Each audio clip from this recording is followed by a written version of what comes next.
All right, the next technique is called the bent arm bar. So when you get mounted on somebody, the right thing for them to do is put their elbows in and on the ground like this so they can keep you on their hips. But the most common thing, especially when you start hitting them, is to block. When they block, they have a couple of options.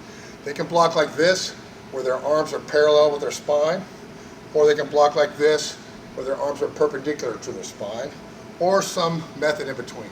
We're going to start with this one, parallel with the spine. I'm going to take both hands like this. Notice no thumbs. I'm going to turn my torso towards the arm. One hand goes to the wrist, the other one to the elbow, and I'm going to drive this arm down to the mat. Notice no thumbs on the grip. Drop my elbow in the elbow notch, same place it was in side control. And if I need to, I can use my forehand to push this hand down.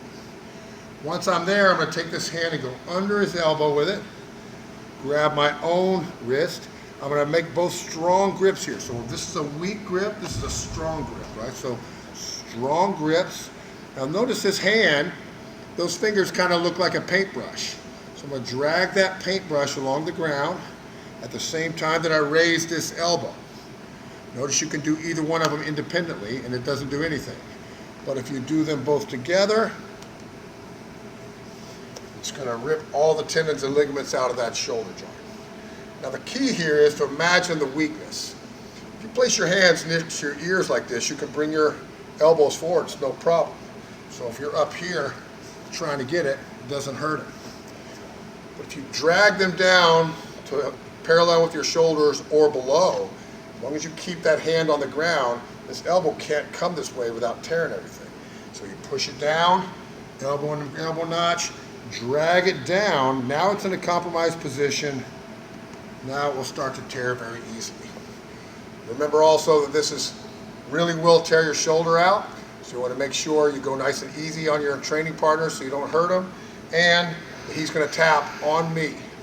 Okay, if he can't tap on me, he's going to holler, like ah, or tap, tap, tap, or something like that.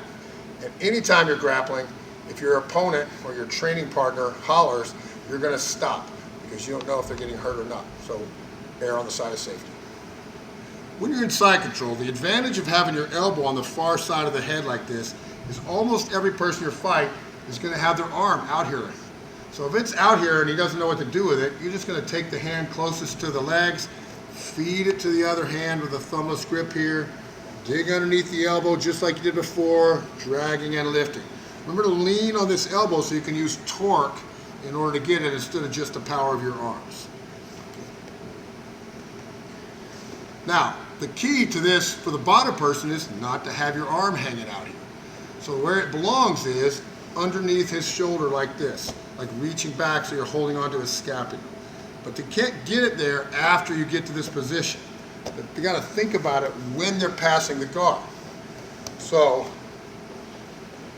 as I pass his guard, it's right now that he's got to think about putting this arm through my armpit in order to defend that arm bar.